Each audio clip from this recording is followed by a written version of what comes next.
Where the hell is Hmong? I mean Hmong, anyway. Wow, you're so enlightened, you know that? No, Hmong isn't a place, it's a people. Hmong people come from different parts of Laos, Thailand, and China. Yeah. Well, how did you end up in my neighborhood then? Why didn't you stay there? It's a Vietnam thing. We fought on your side, and when the Americans quit, the communists started killing all the Hmong. So we came over here. Yeah. Well, I don't know how you ended up in the Midwest. Snow on the ground 6 months out of the year. What is it? Jungle people wanting to be in the great frozen tundra? Hill people. We were hill people, not jungle people. Booga booga booga. Yeah, whatever. Blame the Lutherans. They brought us over here. Everybody blames the Lutherans.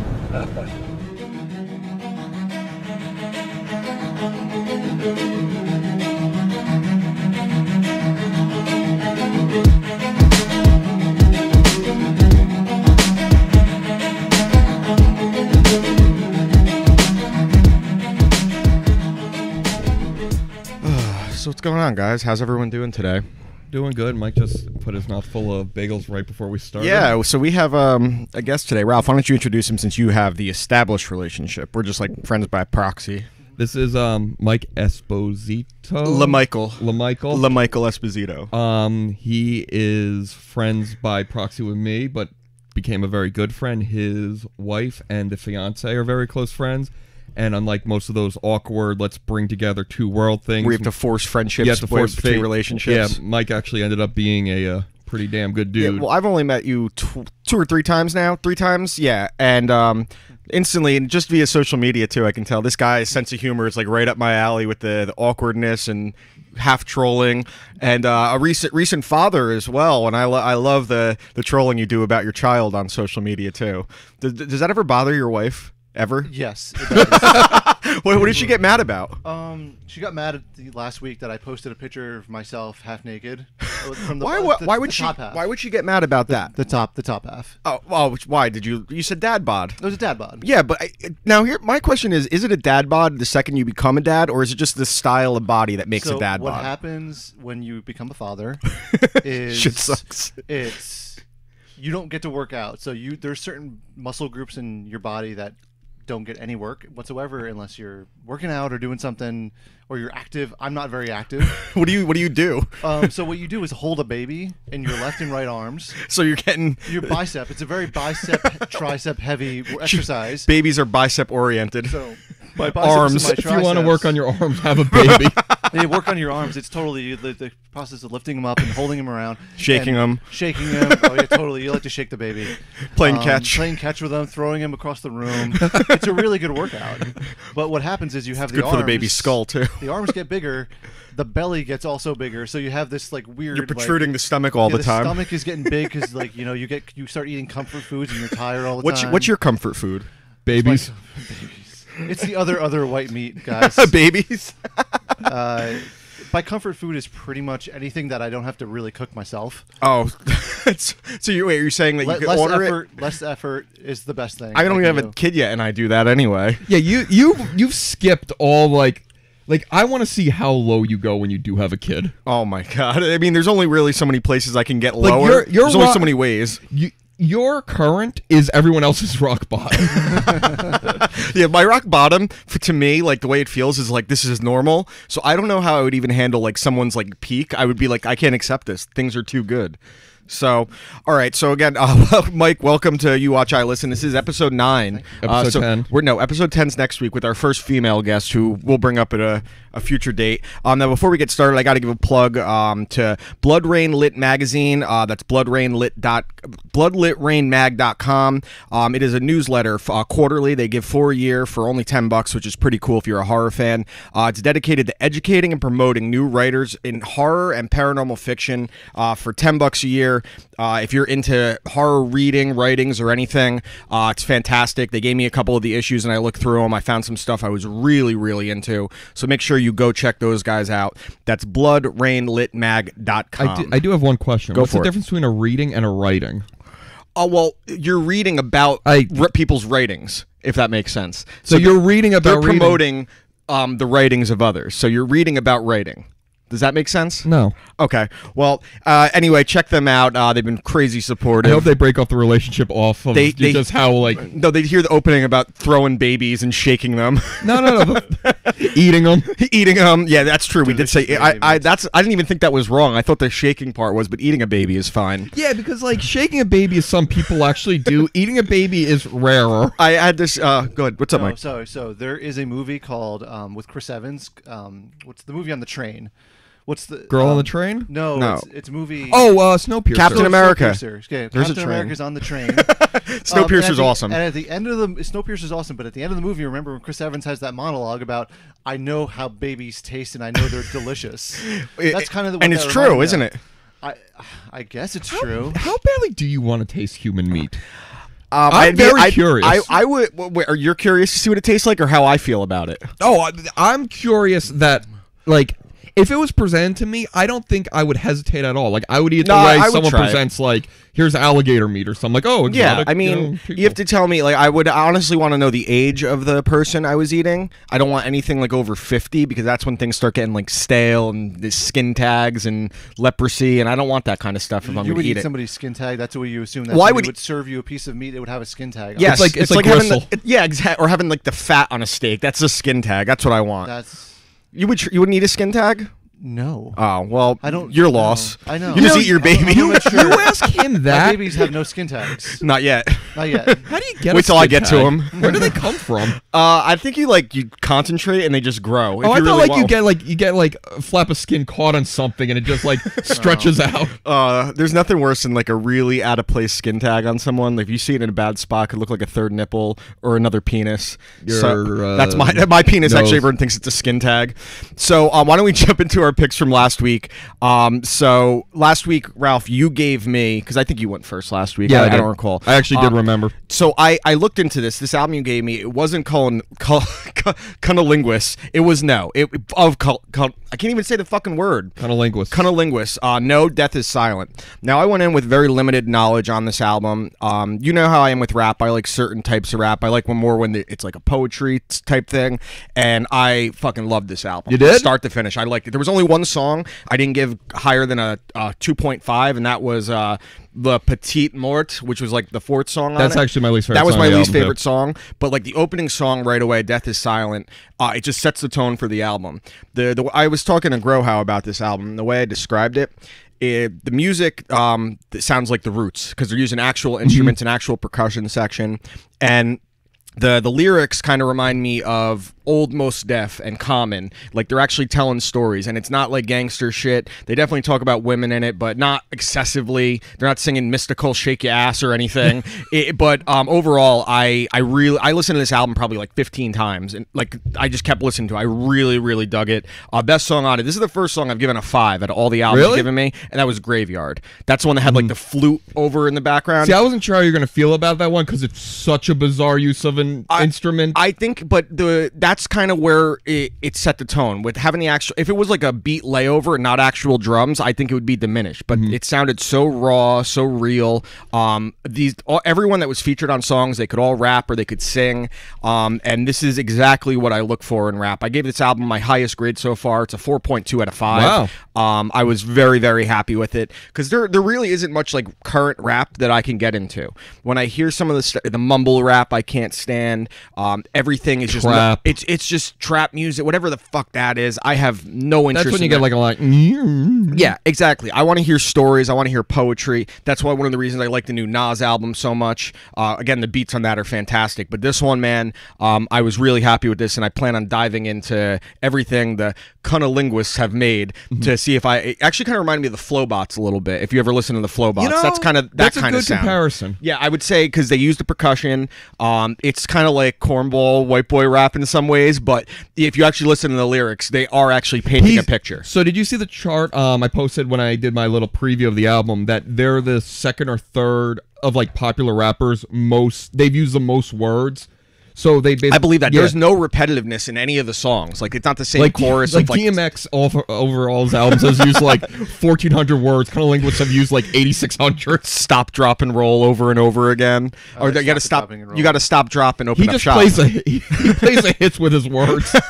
He knows what the people like. So again, that was No of Cunnilingus, Death is Silent.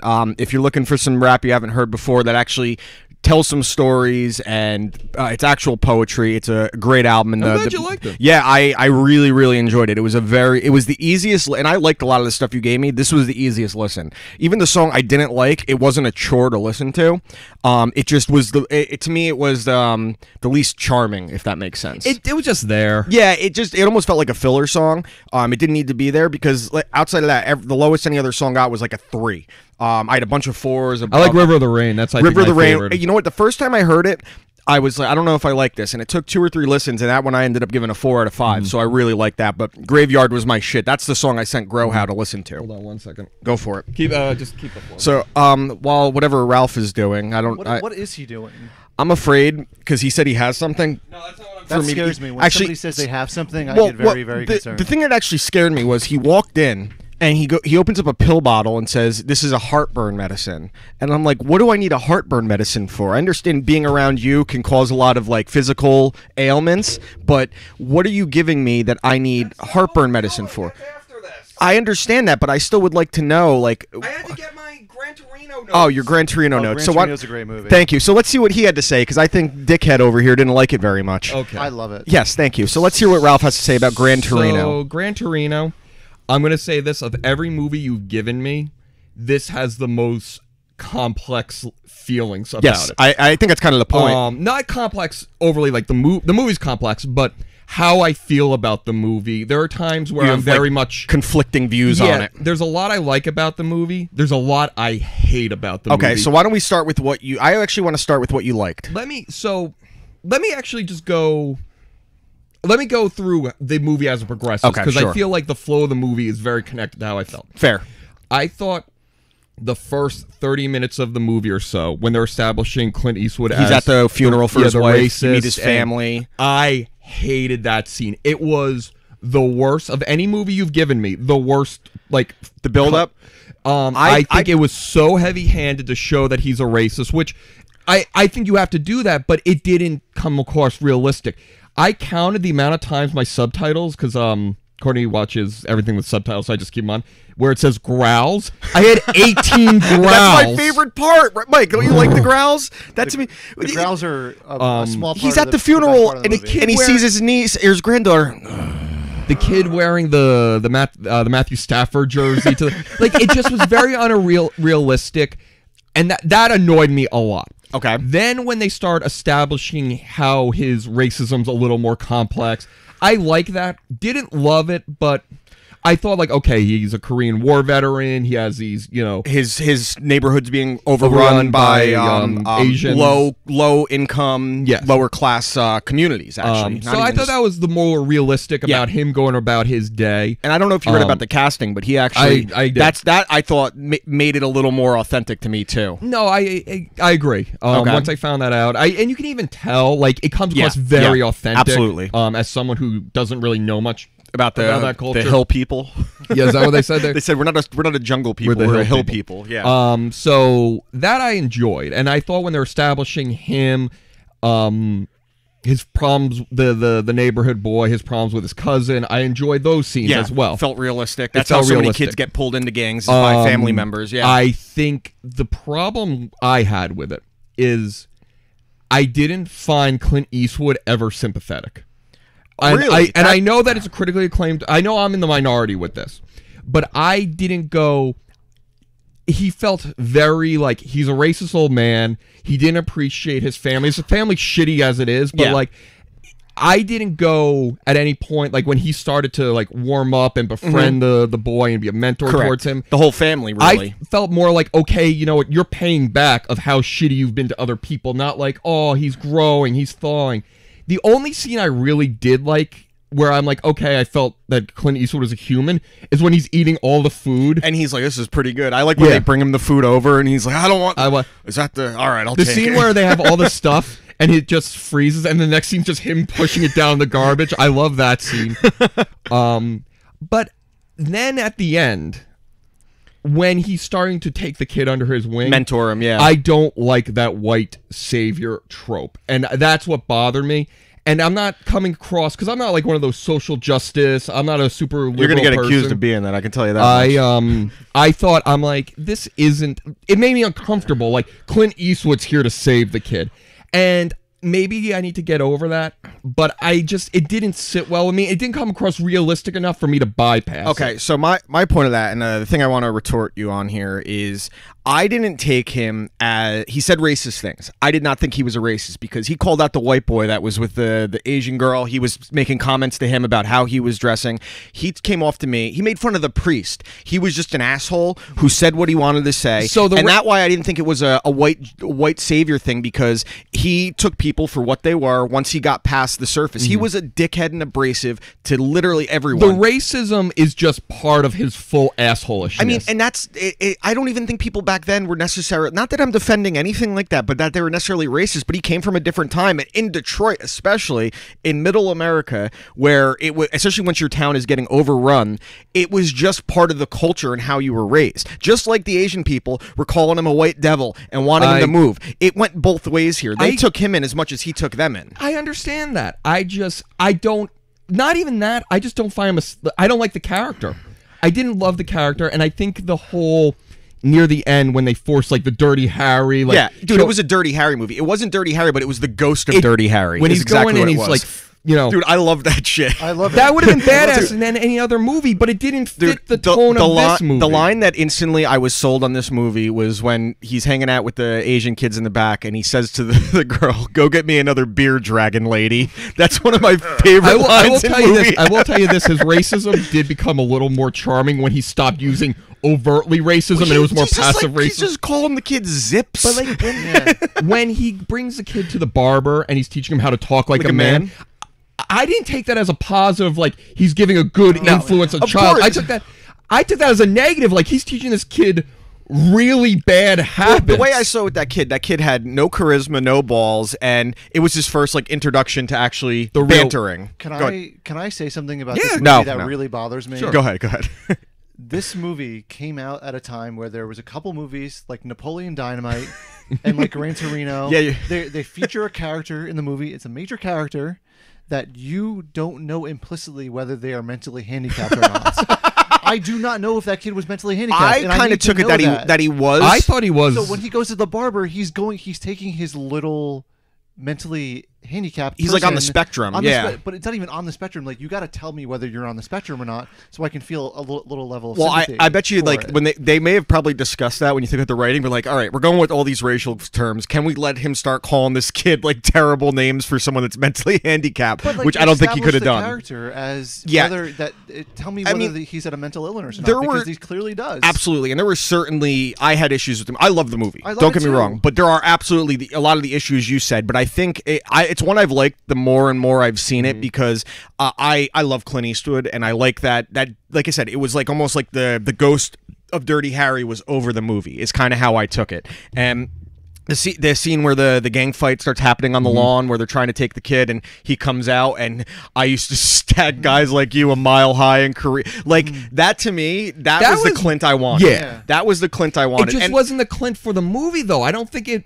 that character fit. I want to know, honestly, you want to know my least favorite part of the movie? You're taking a cartoon, like, over-the-top character and putting him in this very trying to be realistic. It was like almost like a bootleg, like Dirty Harry is honestly what it kind of was. It's a very uneven movie. I think it's directed very well. I think it's shot very well. I hated his family, so that made me a little sympathetic to him. The family's very stupid. And that to me is what made him actually sympathetic, because of the fact that they were trying to force these things. Like, your dad. Why are you trying to push this? Because you want to get your daughter the car, you want to get the house. house. You want to get rid of him. You lie about what you're doing so you get him off the phone. And that to me, that moment where he finds out he has cancer or whatever, and he calls his son, and he actually just wants to talk to him. That's the best scene in the movie. That to me, and you could see it on his face, and then he's like, "What am I doing this for?" And that's when he really starts to mentor this kid. But my least favorite part of the movie, and this is, I think we're probably going to no, agree on this. I disagree. Mine is the end of the movie, the credits with that song. It's I'm Clint right Eastwood, with you. In a Gran Torino. I'm right with you. I hated that. Like, it's part of it. Like, I remember the first few times I saw it, I hated it, and now it makes me laugh because it just fits the whole tone of the movie. But I think if that movie came out now, a lot of people would have major issues with it, which I don't think it. To me, the whole point of the movie is that I don't think he was an outright racist. I think he was just an asshole who just said asshole-ish things. And I think for that reason, that's why I'm not sympathetic to him. And that's fine. I'm a little sympathetic because, like you said, the family, and he does change a little, but it's not enough for me to go like, oh, it's sad he's dead. And I'd rather hang out with an asshole who says racist things than a racist who's also an asshole, if that makes sense. Not that It doesn't. It does. It does. But would you rather hang out with the guy who makes racist comments or a guy who comes over in his Klan robe? Like, you'd rather hang out with the guy who makes the jokes in the comments, honestly. That's so true. What an extreme example. I know. I could have one person over dinner. I had to justify my argument because that's the only. I have to be right all the time, obviously. So, what was your ranking for this movie? Well, one last point. This is the movie where it's the first time there was a character that I hated so much. More than Molly's Game? More than Molly's Game. It's the first time there was a character that I hated so much it brought down the movie. I thought the priest's acting and the priest's role in the movie was so poor. Yeah, it significantly hurt the movie. That priest sucked ass. The scenes that the priest was in looked like it was directed by a completely different person. I wish the gang picked up the priest instead of the girl and too. beat her up and raped him. It makes me furious too, Mr. Kowalski. Yeah, and then he's standing outside like the White Knight outside the house. That shit was stupid. The priest was I thought the storyline where he wanted to get the confession and how Clint came to respect. I thought that storyline made sense, but you picked the worst possible actor who looked like he should be on the cover of a Lucky Charms box. I just felt like you're harassing this lady. That I was sympathetic for. Why is the priest harassing him? Because he made his wife a promise. But like that scene at the bar where they were talking and he starts to explain it, that was a really cool scene. There's some, I think it's an imperfect movie, although I enjoy it very much. I think for me it's an easy watch. Like I could just put it on and leave it there. I'm with you on that one. And granted I am a big Clint fan. Like the Dirty Harry movies I can watch all the time. Yeah. So to me this was like just it was basically a bootleg Dirty Harry, kind of like in the 80s when there were all these like bootleg Rambos and Dolph Lundgren was trying to be Arnold Schwarzenegger. I like almost like a off-brand, like a B movie version. I don't even know how to rank this one. I've actually been pulling through my brain. Like, should I rank it? Like, do I rank it with like a racial slur? Like, I don't know. Like, I can't do my gimmick. What's your favorite racial slur? Like that's what I'm thinking. Like, don't you work in HR? I know. Like, the movie doesn't have any like fun little like, oh well. No, the Dragon Lady comment is fucking fun. Some of those racist things are so funny. Yeah, because because the fact that they don't sit there and get offended, the reactions of the community.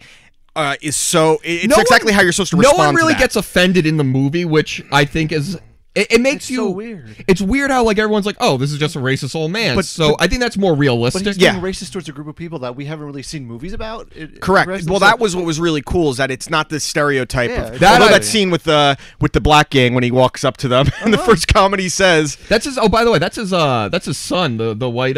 That was his son. Was his son. Yeah. That's funny, man. So was that Scott Eastwood?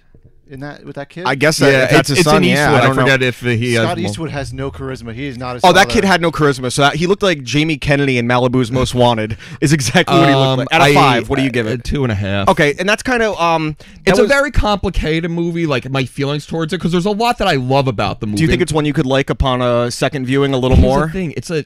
Like if you caught it on, I don't know if I want to rewatch it anytime I'm not saying, soon, but though. if it was something like it was on and there was nothing else, could you sit there? Because I can keep it on. Could. And I didn't hate it the way I hated Molly's Game. Okay, Molly's Game, fair. I never want to see again. That's fair. This I just don't think will ever be my first choice to watch. I'll never be like, oh, let's watch Gran Torino tonight. I'm gonna move for Gran Torino. Yeah, I literally because my media server's down, so I was like, I wanted to watch it to refresh, and I was like, oh, I actually own this movie, so I was able to just put it on and hang back. The white savior thing I That see, got to me. See, now, does your perception of this movie change? Because when it came out, you know, we all knew what Clint Eastwood was as a person, but after that, a couple years after, we had the chair moment at the Republican National Convention. Yeah. Does your perception of this movie change because you think that he might actually be that guy in real life? No, I don't. No, I don't think so. I don't think it changes for me. I mean, he's done so much. Like the fact that he actually he didn't just cast Chinese actors to play these roles. That to me tells me that this character in it is probably more of he's blurring the lines of his actual personality. And also, things that he wrote this movie. He helped write it and he directed it. So it's probably things that he has said before, but I think it's more of just blurring the lines between his actual persona and the character. I also think the fact that like he's politically very right wing, but he also is very like he thinks the Republicans lost their way with like gay marriage, things like that. So I don't think he's a very fair person. I think like I don't agree with him on everything, but I also don't think he's someone that just pounds his chest and this is and then you have to call him a neo-Nazi and try to ruin his career. Totally. At first I went to Courtney. I'm like, do you think like someone in Hollywood said like, hey, make this movie, it'll make you look good? But then when I'm watching, I'm like, no, I actually do think this is something he really enjoyed. Yeah, and I think he had something to say about in this movie. I mean, and it was, and you also, I mean, although it's like way more hypersensitive now and the reviewers are more liberal, in the beginning of around the time it came out, that was when it really started, and these liberal reviewers liked the movie for the specific reason that it wasn't this guy who was a hateful racist. He just had some old man racism is the best way I like to describe it. It definitely wasn't heavy-handed in that regard. It didn't push a message down your throat. I think it was more realistic. I just don't particularly like the movie, I think. I don't think it's the message. I think it's just the movie itself. And that's fair. And I'm actually kind of happy that you disagreed because I wasn't sure. I thought you were going to love it. I thought you were going to love it too. You're actually the only one of my friends that I know that didn't love it. And I didn't dislike the movie, and I actually don't think I've touched upon enough of what I did like in it. It's just I went in with very high expectations. And that could have possibly altered your view on it, too. I'll give you this. Molly's Game, I went in with low expectations. And you hated it. And I hated it. And I kind of think I had to force myself to not, bury it. I had to be like, okay, you have to pull some good out of this movie. The Edge of Tomorrow, I went in the other way. I expect to hate it, and you loved it. Edge of Tomorrow is like one of my favorite movies in the last 10 years. That movie, it's great. I was shocked how much I liked it. I love Tom Cruise in that movie. I like Tom Cruise in almost every action movie. Too. He's great. I saw American Made last week. American Made was dope. American Made was dope, but it was also, it feel like it was directed by a different person than Edge of Tomorrow. They were both Doug Liman. Yep. The camera work and the direction in Edge of Tomorrow was such a different thing than American Made. You actually feel like you're in this crazy CGI setting, which is very difficult to do unless it's like Starship Troopers. Yeah. So, all right. So now we got that out of the way. Did you have anything you wanted to jump into? Do your thing first, and then we'll do the bag. Okay. So earlier this week on Facebook, Twitter, I wanted to make an interactive game, and in this case, I actually talked to Ralph about this. I wanted to rank the famous killers and creatures and slashers in horror specifically. And what I did was I asked everyone to either give me your favorite and or scariest, who scared you the most or who your favorite is of these. So I'm going to go over exactly what the percentages were first. And Ralph, you may be unhappy with this because your favorite is actually Jason Voorhees, correct? Jason's my favorite, but I'm not so married to him that I understand the criticisms of Jason. So first and foremost, the number one favorite, we got about over almost 300 votes on this thing. Wow. 300 people participated. You're a very popular guy, Dan. Well, you know what? I think I'd like to say our show is getting popular, but I mean, I would definitely say that people like me more than they like Ralph. 100%. I like you more. When I first met you, Dan, I was just like, I like you, but I don't want to offend him by saying I like you more. Well, thank you. I actually, the first time I met you, and I've known Ralph a lot longer, I liked you more too. So we're actually going to kick Ralph off the show, and you're the new host. I'm just going to talk about my baby pooping on me. Oh, it's just going to turn into a baby show, first time dad show. You watch Mike. You watch I Might Not Want to No, listen you to watch this? I Father. That's you. Oh my god, dude! Please, that'll be the most boring show in the history of the world. So number one favorite that everyone with 14.1% of the vote was Freddy Krueger. Number two was Michael Myers with 12.5%. Number 3 was Jason with 11% under favorite. Number 4, and this is where it kind of started to surprise me, was Pennywise the Clown at 10.2 at 4. Number 5 was Leatherface with 9.4. Number 6, Hannibal Lecter, 8.6. Number 7, Pinhead for the Hellraiser series, 7%. Number 8, Norman Bates with 6.3%. Number 9 was a 3-way tie between Jigsaw from Saw, Chucky of Child's Play, and Patrick Bateman with 5.5%. And number 10 was a tie between Jack Torrance of The Shining and the Xenomorph of the Alien series with 3.9%. Others receiving votes were Kevin Spacey in 7, The Leprechaun, The Creeper from Jeepers Creepers, Jaws, and The Candyman. So first and foremost, Freddy being number 1 did not surprise me at all. I have no problem. Even though I'm a Jason guy, Freddy has no problem. He was the most transcendent pop culture horror figure, I would say. So that didn't surprise me.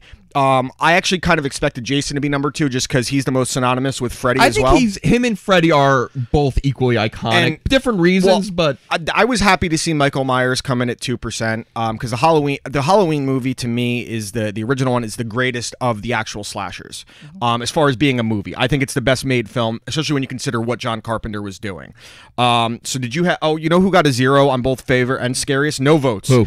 Ghostface from Scream got no votes. Yeah, but Ghostface I feel is so much of a parody. I think the costume is more popular than the actual killings themselves because there were so many different people that donned the mask. When I see the mask, I don't think of Scream the movie. I think of Scream. He's using the mask that's like. I think also what possibly hurt it was Scary Movie as well that turned it into a comedic kind of thing with the tongue sticking out and was up. Man. Mike, who is your favorite of them? So I don't like anybody who is unkillable. Okay, like Jason, kind of. Yeah, I don't like any of those dudes. I don't like Michael Myers. I like a lot, but because of the first Halloween movie, of course. But then the sequels, like a real flesh and blood person. Correct. I like the trailer for the new Halloween movie. Oh, it looks fantastic. With David Gordon Green and Danny McBride. The fact that it's Danny McBride kills me. Doing a Halloween movie, but it's kind of feels like it's something a passionate thing. Exactly. I like that it's a fan making it, not a guy just getting the big contract. Oh, I totally agree. And my favorite one, actually, I'm not gonna lie, it's Leatherface. Because of the culture, it changed everything. It changed everything. I actually have some notes on that too. There's some stuff where like. I remember, so I saw the Texas Chainsaw Massacre remake with Jessica Biel. Yes, she played Leatherface. 2003. And Mike Vogel, who was in Cloverfield and got died on the bridge. I just don't remember that. I remember seeing that movie. He got died on the bridge. With what color did they die him? Fatherhood, literally, just I've been sleeping. He got died now. So I liked that movie, and I saw it with a girl, and I was 15, and she was like 22, and she was like, "Oh, nice! Whoa, robbing the cradle!" I know, it was robbing the cradle a little bit. And I saw it, and the culture of just like that was set in the 70s, right? It's 1974 it came out, correct? You're driving on a highway, you hit a tire, there's no one around, there's no cell phone, there's a community of people who are literally looking to kill you, cannibals. All those actual family. Their family, the culture, the cop, all of that stuff. I feel like they could actually happen. Correct, and that's one of the things that made the Texas Chainsaw Massacre just a landmark film. Which I have some, like I said, I have some notes on that, and we'll dive into it a little bit more. See, I'm actually not the opposite, but I take a different tact with that. I think the unstoppable. Completely, you can't reason with this. It's more fun. I do think that evil gives you a more sense of nihilism towards it. Yeah. Where, like, for instance, Michael Myers, Leatherface, even though they're insane and, you can't reason with them. There's no empathy. Because they're human, there's a level of, like, okay, maybe there's a soul in there. Maybe there's something we can get to.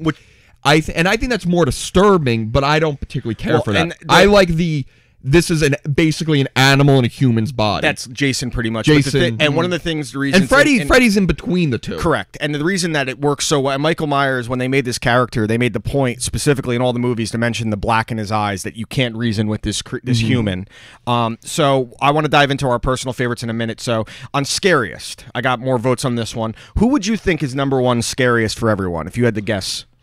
Mike, we'll start with you since you're our guest. Who would you guess? The alien from Aliens, because I don't like. So that's who scares you the most. I don't like lizard creatures. I'm scared of Jurassic Park. So like Jurassic World Fallen Kingdom. Jurassic Park's his favorite slasher. Are you excited for our movie? Dawn. What is it? Dawn of the Jurassic Park. It's Planet of the Apes versus Jurassic Park. I'm cool with that.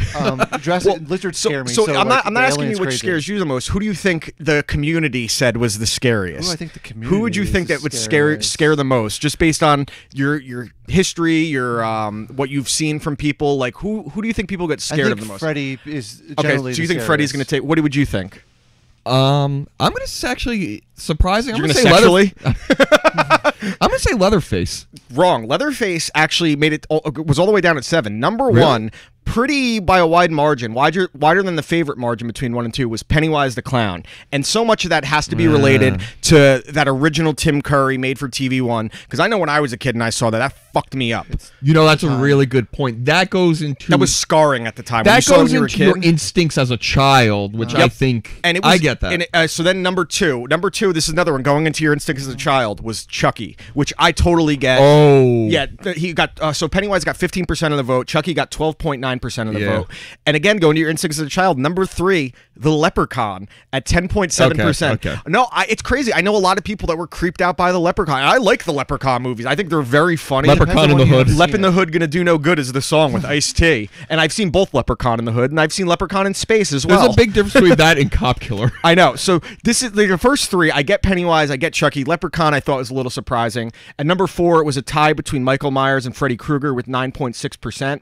Number 5, I was happy to see him bump up one spot, was Hannibal Lecter at 8.6. That's the realism, I guess. The fact that, again, this is a human that just doesn't care, that he's so intelligent. So real quick though, I feel like that's a completely different type of horror, though. Like, I don't think of him as a slasher or even like a monster. I think of him as like... I think I would normally agree, but that look on the... He got synonymous with the slasher series with on the board, wrapped up with that mask on. You instantly he's an icon. He's a horror icon. I just think so that would lead to the next one, number 6, which also, is he a horror icon, is Jack Torrance of The Shining with 5.2. Yeah, see, I'm right with you. Same thing. Because that one was more demonic and a haunting type thing, so I can get I'd even put American Psycho in that category, too. Well, we have Patrick Bateman coming up in a minute. So after Jack Torrance with 5.3, we had a 3-way tie between the Candyman at number 7. Jaws. The Candyman was actually the first one was pretty cool. That was a pretty cool one. That was Tony Todd playing him, who was kind of a horror icon himself. I vaguely remember now. Tony Todd is actually in what I think is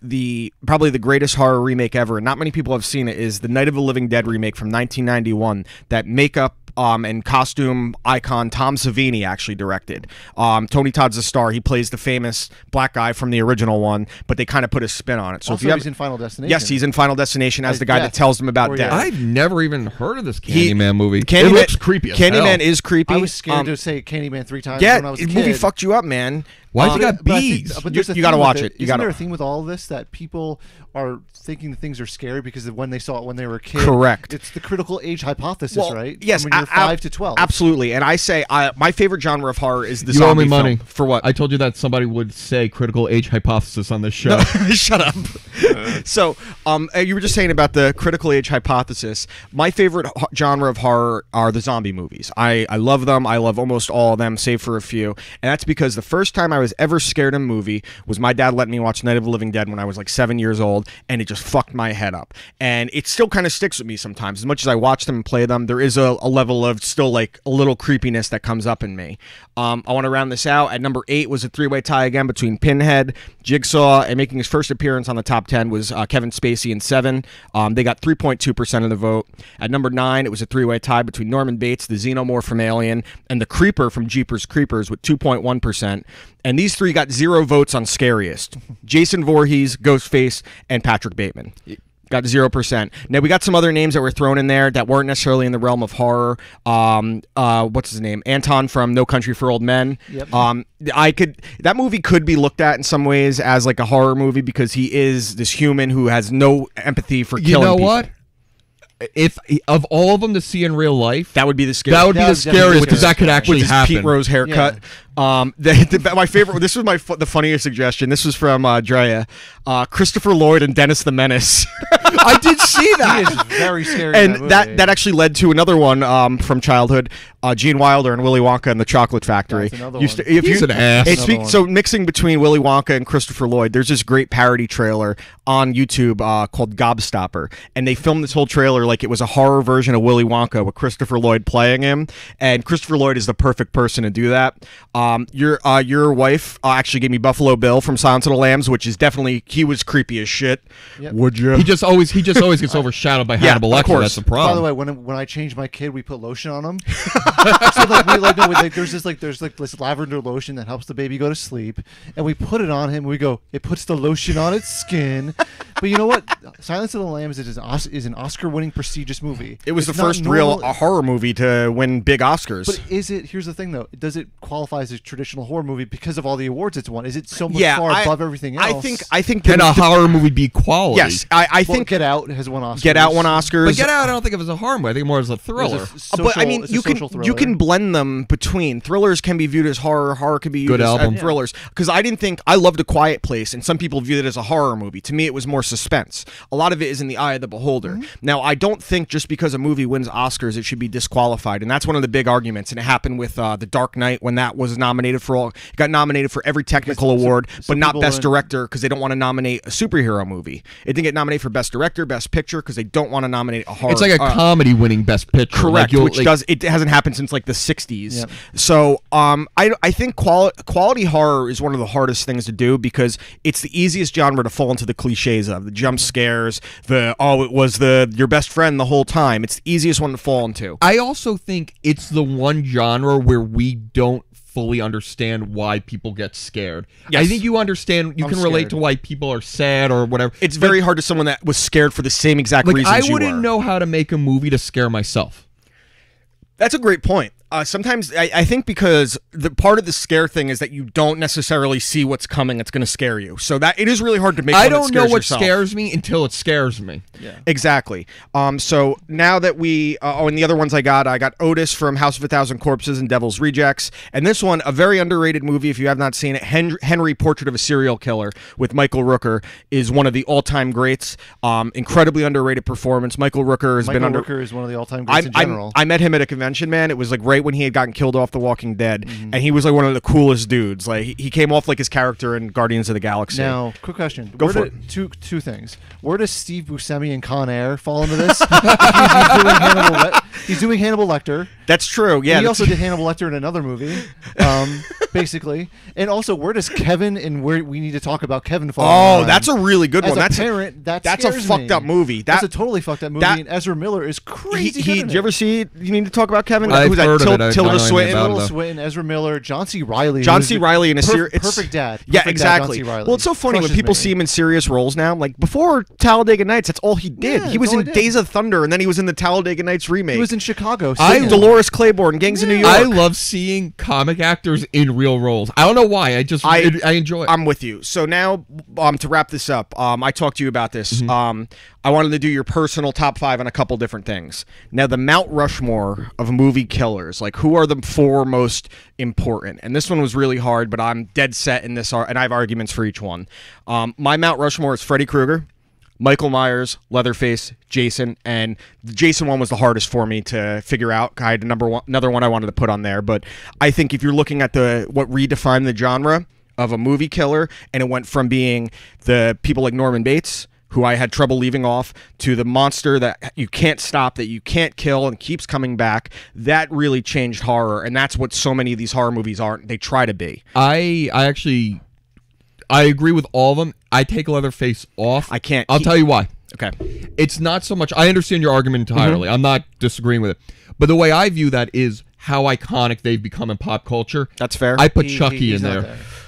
Yeah, Chucky, I mean, he was at the VMAs. He has. I mean, the And two most recent Chucky movies are awesome. The ones that were like straight to Netflix, they're really, really good. And I think that plays a lot. Also, Chucky kind of came around a little bit after that first wave. Yeah, he was the mid-'80s, so I think it late kind of 80s. brought that back into the mainstream. I don't think it's a great argument because I think Leatherface is definitely a better villain. Yeah, well, but I think as a society as a whole, I put Chucky above him for that reason. I actually had this discussion with a couple podcasts where they were arguing about Leatherface, and the quote that someone made that made me realize I can't leave him off there is that there was the Mount Rushmore of horror, which was like Norman Bates and guys like that, and then Leatherface came along with the chainsaw and carved his face into it because he was the first. That's like removing George Washington from the presidents. He was the first of these characters. Mount Rushmore was a scary president. He had 4 heads. It's very weird. So what about you, Mike? Would you change yours, or would you? I have very different because I don't like horror. I don't like watching horror movies because I'm actually too scared to go to a theater to watch a horror movie because Don't go see Hereditary. Well, dude. Well, especially We were talking about that on the ride here. because now I have a family. Now it's all like sins of the father, all that stuff, sins of the mom. But my things are very instinctual from my childhood. So like the spit raptor from Jurassic Park. Oh, that's a good one. That's a really Scared good the one. living The hell out of me. xenomorph, you said. The xenomorph. What about the Predator? The Predator actually didn't scare me that much because I feel like Arnold Schwarzenegger could beat up anything at that point. That's a good point. Predator's more goofy than yeah. anything. Predator is just like fun. It's fun. fun. It's an action a fun movie. and Shane Black was in it. Now he's making Directing the Predator, new one. directing Yep. the new one. So I think who would you remove between Freddy, Michael Myers, Leatherface, and Jason? If you had to remove one. I would remove Jason. Okay, and I actually probably would remove Jason, and put, if I was going to remove anyone, it would be him, but he is another one that transcended pop culture, and the hockey mask alone, that style of hockey mask, That's on my It used Jason. to be Potato on sack every- Jason. every You like the hockey guy. I like potato sack well, Jason. now when you see that hockey mask, the first thing you think of is Jason Voorhees. It's kind of crazy that he took over this thing that had been around for all these They were years. using it, in the Yeah, NHL. exactly. So my Mount Rushmore was Freddy, Michael, Leatherface, Jason. You would swap Jason out, and for what scared you was the spit The raptor, Spit Raptor, which I can't see ever again because it scares me. and he killed Newman. Newman I love because every time Newman showed up, I'm like, I can't wait for this. So then this my is foot where like I changed up the 5 greatest, and I actually did these in order of 1 through 5, and this is where Norman Bates made it on at number 5 for me. But number 1 for me was Michael Myers because I do think Halloween was the most important. It made that babysitter, helpless teen kind of thing happen. Freddy is number 2 for me. Another one just changed pop culture, became such a big thing. They made video games. He had an MTV show, for Christ's sake, man. They had a Freddy Krueger hotline where you could call up and talk to a recording of Robert Englund at one point. Then I put Leatherface because of how he changed the genre. Jason, again, pop culture. And then Norman Bates because he was the first, deranged killer that you saw. There were others before that. You had Prom Night, things like that, but Norman Bates had to be my 5 greatest since I left him off Mount Rushmore. Mine's actually very similar. I put Bates number 1. Actually. Okay, that's fair. Nice. I'm fine with that. Because I'm just going by greatest, like the best performance. That Fair. I don't know how I'm doing it, but it's very easy for me. Yeah. Number 2, I'm actually putting Myers. Okay, I'm fine with that. I put him number 1. I'm putting 3, Freddy Krueger. Okay. 4, again, I'm putting Chucky. I think Chucky That's fine, just is a great... I hate Chucky. There's people, adults still say that dolls creep them out because of Chucky, so why not? Dolls creep me out in general, not just because of Chucky. Did you watch Annabelle or The Conjuring? No, because I don't. I'm too much of a puss. I don't like watching horror movies. When I was little, my mom said I used to take the clothes off the Chucky doll and then throw it off the porch, and she doesn't understand why I did it. I have an actual Chucky doll at my mom's the buddy house. doll. Yeah, I is it have Chucky or the no, buddy? it's Chucky. It's not the good guy doll. But I told Caitlin one day, I took a picture, I'm bringing that home. She's like, then don't come home. And I'm like, I was just gonna put it in random spots. She opens up the falls fridge. in love with it opposed to you. You're like elf in a shelf. It just put it in a different spot. That's exactly what I was thinking. So then I did scariest. I don't know if you did this one, but number I 1 didn't. for me actually went with the votes. I put Pennywise because I remember that fucking me up as a child. Freddy, Chucky, Leatherface, Michael Myers.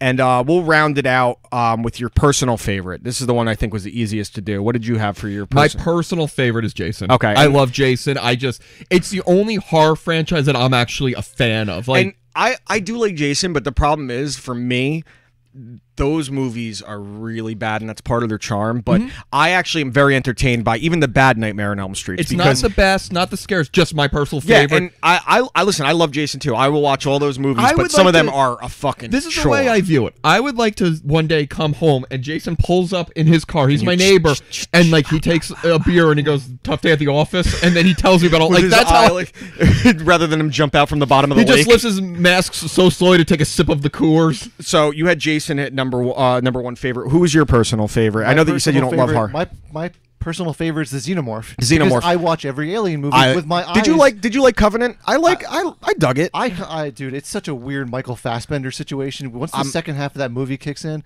here's the thing. I love Fassbender. I love Fassbender. He's my favorite. Ridley Scott thinking he's still a top director. But you know what? He directed The Martian, and The Martian is my modern movie that I can watch at any time. Okay. It's comfort food Yeah. to me. Yeah. It's funny. There's drama in it. People don't Actors realize The that I Martian's love in it. The Martian's a dark comedy. It's a dark comedy, Absolutely. but it's also just so imminently rewatchable. Yes.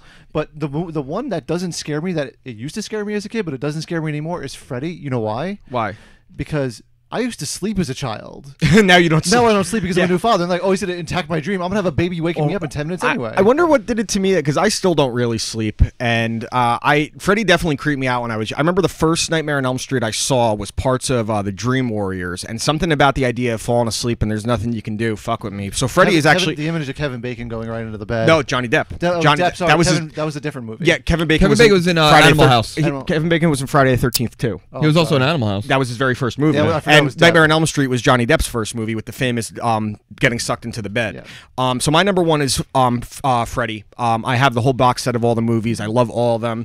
My number two is actually Hannibal Lecter, because I have such an affection for the books, the movies. I thought Red Dragon with Ed Norton was incredibly underrated, and also the recent Hannibal TV series. The first two seasons. It's very rare that you can take such an iconic performance, Anthony Hopkins and Hannibal Lecter, and Mads Mikkelsen actually make you kind of forget about it. That's very, very difficult to do.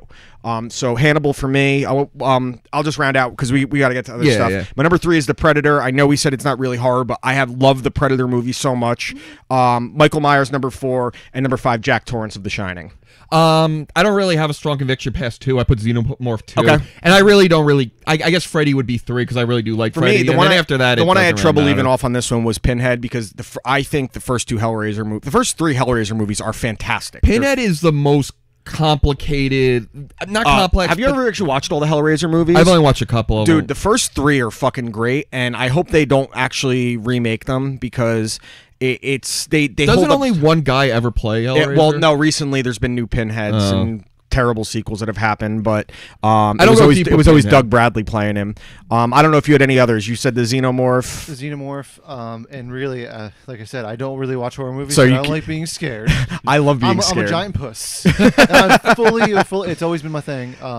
That was a lot of fun. So I want to thank everyone that participated in there, and I hope that you heard yours on there pretty much. Very popular list that you guys are really cranking out, man. Yeah, actually, I'm enjoying getting the interactive stuff. Just a couple things before we do your food thing. Yep. We do have to acknowledge 2 deaths this week in both walks of life. For me, first and foremost, I'm the only one here that's a pro wrestling fan, but Big Van Vader passed away at 62 years old. I didn't even know about that. Yeah, he passed away. The original great big man in wrestling, probably the greatest big man. And a lot of people don't realize this with Vader, is that the way he drew money in Japan worldwide, he was a god. They worshipped him over there. He was on Boy Meets World, and he was the first big man, 400 pounds, doing backflips off the top rope. He was a freak of nature, and they knew if you watch old Vader matches, and even if you're not a wrestling fan, his matches look like fights because he actually beat the shit out of people. It was notorious for him working stiff. There's legendary stories about Shawn Michaels having temper tantrums about working with him because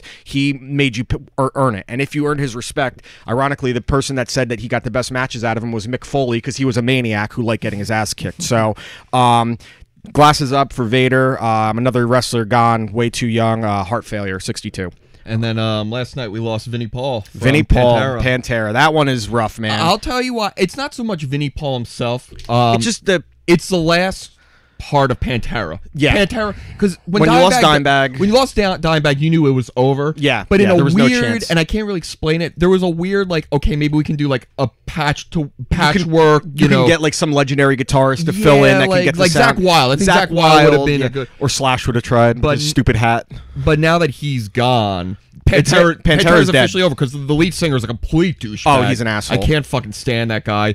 One of the all-time great voices in metal, and I can't stand him. One of the most underrated music feuds. Yeah, absolutely. Pantera has some great albums. I think Cowboys from Hell is my personal favorite. I mean, for me, it's Vulgar Display. Vulgar Display. Those are the 2 big ones I think of. I mean, first off, and it quotes one of my favorite horror movies in The Exorcist on the title. So, that was one of the coolest album covers of the guy getting punched. Absolutely. I mean, it's only 52 was Vinny. 54, and still don't really. I don't know how he passed yet. I'm assuming it was drugs. It was either drugs or heart failure. So there were early reports it was suicide, but then those kind of didn't go anywhere. I feel like if it was a suicide, it would have come out. Yeah, it would have definitely come out now. So we got to give respect to 2 legends. Listen to some Pantera. Listen to some Pantera today. If you're a wrestling fan, put on some Vader matches. I know WWE Network just added the Vader collection with a lot of his old Japanese and WCW matches. So nice. Yeah, they're pretty good with that. How's on the Luke network. and Leia doing? Luke and Leia? Well, their father died.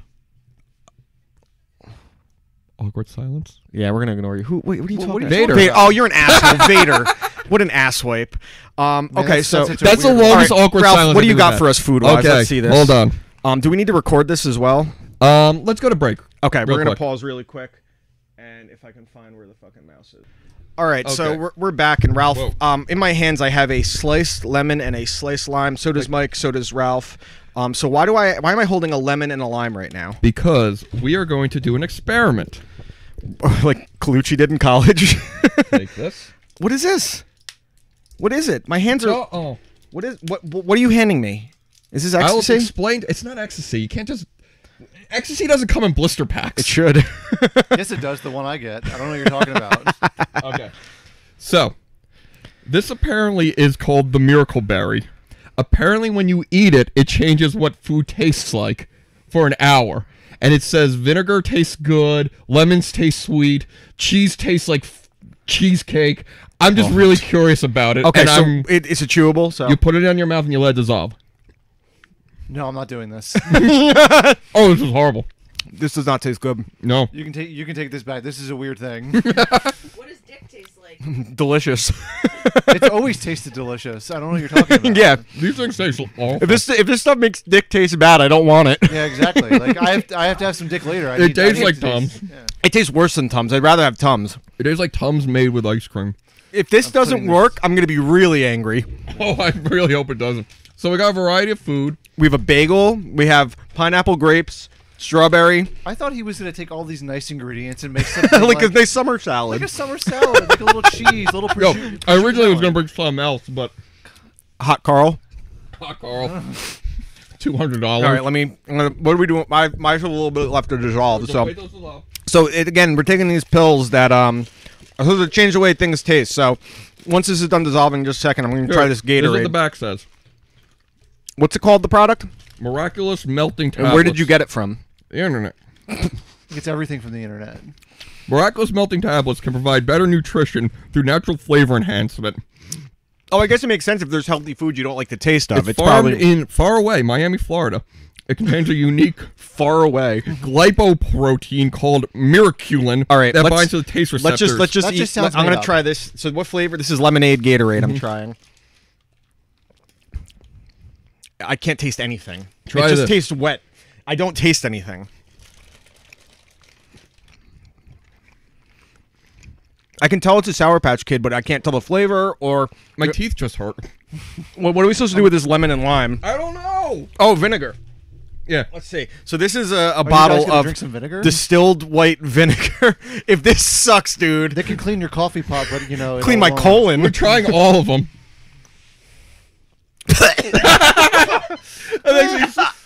This is why I did not want to do this. Oh, wait, I think we were supposed to wait 15 minutes. Oh, you asshole! That sucked. I taste like I just dyed eggs in my mouth. Oh, wait, the effect lasts for 15 minutes to 2 hours. Dude, that sucked. All right, I gotta do it. Man's dying. Man might die. I don't want to drink vinegar ever. Ralph is fine with it. That Tastes tastes like so soda. weird. No, it doesn't. It tastes like vinegar, tastes asshole. like soda, No, dude. it doesn't. That tastes like soda. I don't want to drink It soda tastes ever. like spicy soda. No, Wow. it does not taste like spicy Okay. soda. It tastes like ass. Cream cheese. Apparently, the cream cheese tastes like cheesecake. Dude, my fucking chest hurts right now. I gave you heartburn medicine. This is just cream cheese. Yeah. Tastes like cream cheese. I don't want to eat just cream cheese. This sucks. Your game sucks. I'm tasting everything. Everything. Give me a fucking pineapple. This sucks. I'm just gonna have a strawberry because I like strawberries. It tastes like pineapple. The snozberries taste like snozberries. This sucks. It tastes My like- eyes are tearing because I still taste the goddamn vinegar. Here. Try some Gatorade. It tastes better. Oh my god! I'm literally look at my eyes. I'm literally crying. it you tastes fucking like piece of Pineapple shit. Plus. This is a really nice strawberry, by the way. This tastes like strawberry watermelon Gatorade. My eyes. This is delicious. Here. Ugh. Here, try some more of this.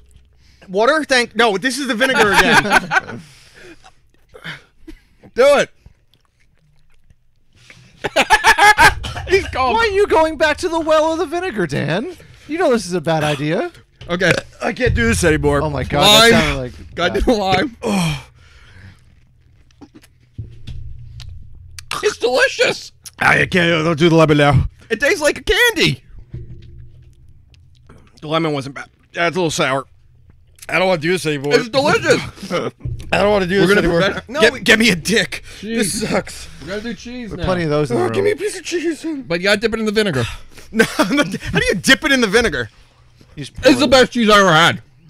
It tastes like the fucking cheese I've always had. These things are going to fix America. See this.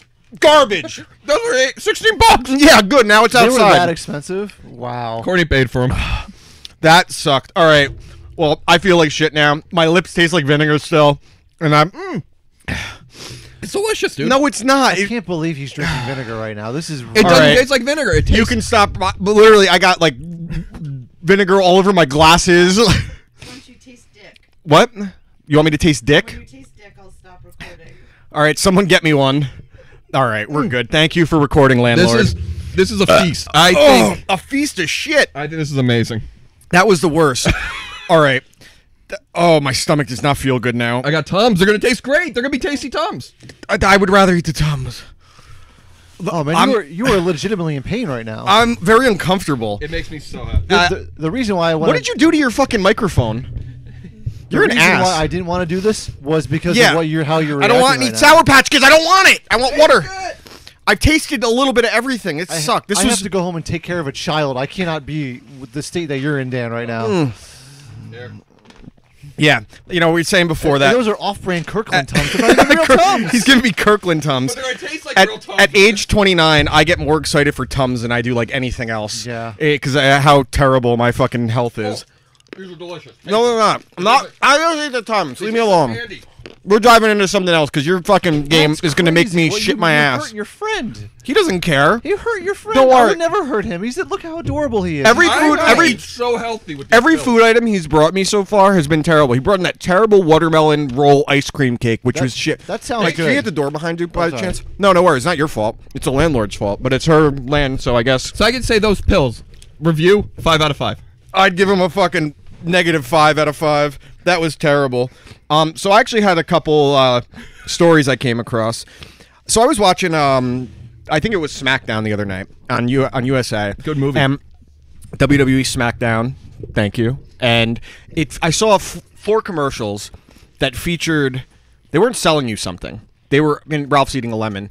The commercials were actually apologizing for the way their product has operated before. So I have Wells Fargo. Facebook apologizing for stuff from the election. Wells Fargo saying, "Oh, we ripped people off. We made sales pitches and stole money." Reestablished. Uber because of all the the sexual assaults, and Domino's Pizza saying they now have the people to check them. They always have like the pizza checker before delivery goes out. Domino's is fixing America. With They're filling not the holes. fixing anything. And there was another one that I saw recently too that I don't remember, but we're at the point now where they don't sell us products.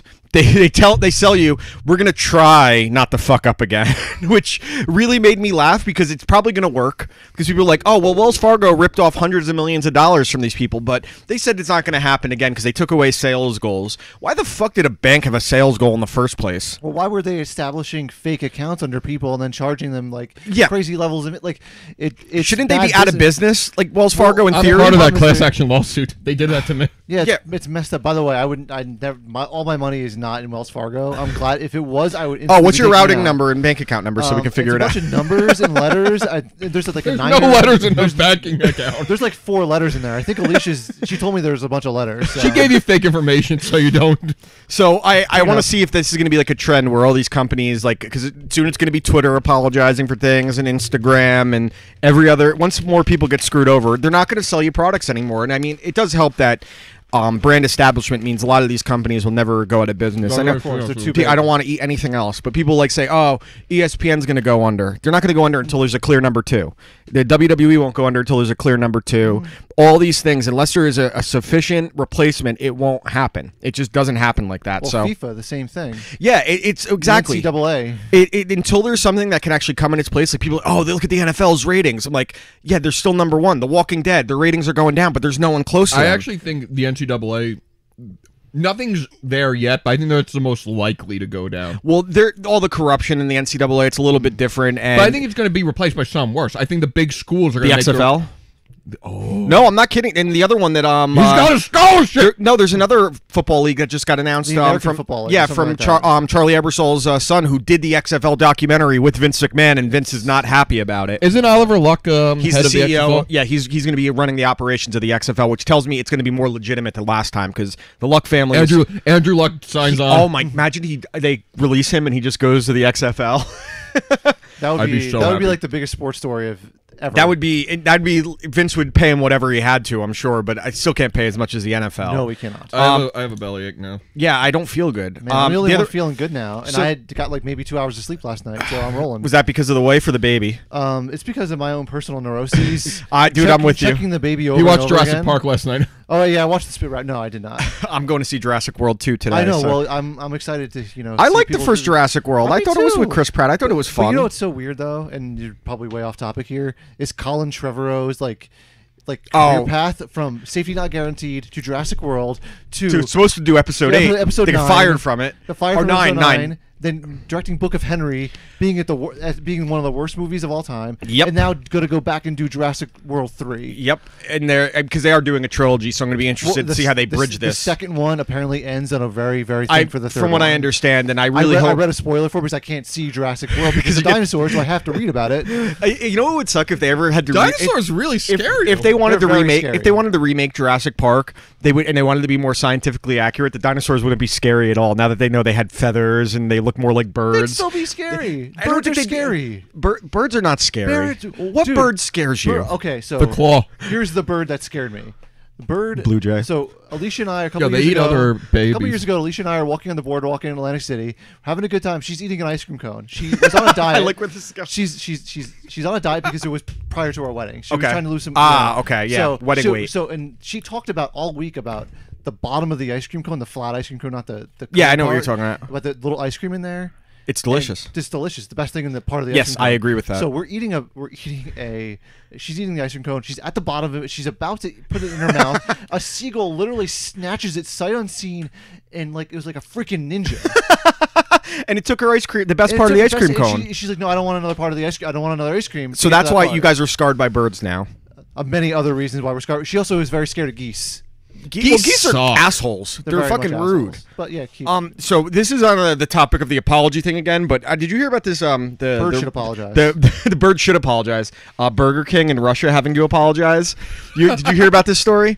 So Burger King had to issue an apology to Russian women because they were offering a lifetime supply of Whoppers if you get knocked up by a World Cup Russian athlete because they wanted. This is the quote: reward to women who get the best football genes and ensure the success of the Russian team for generations to come. that sounds so weird. There's so much going on Well, in this there's a story. lot of Russia- racism You got and, like, eugenics. Eugenics You is got so weird. Sexualization. sexualization. You got fast food.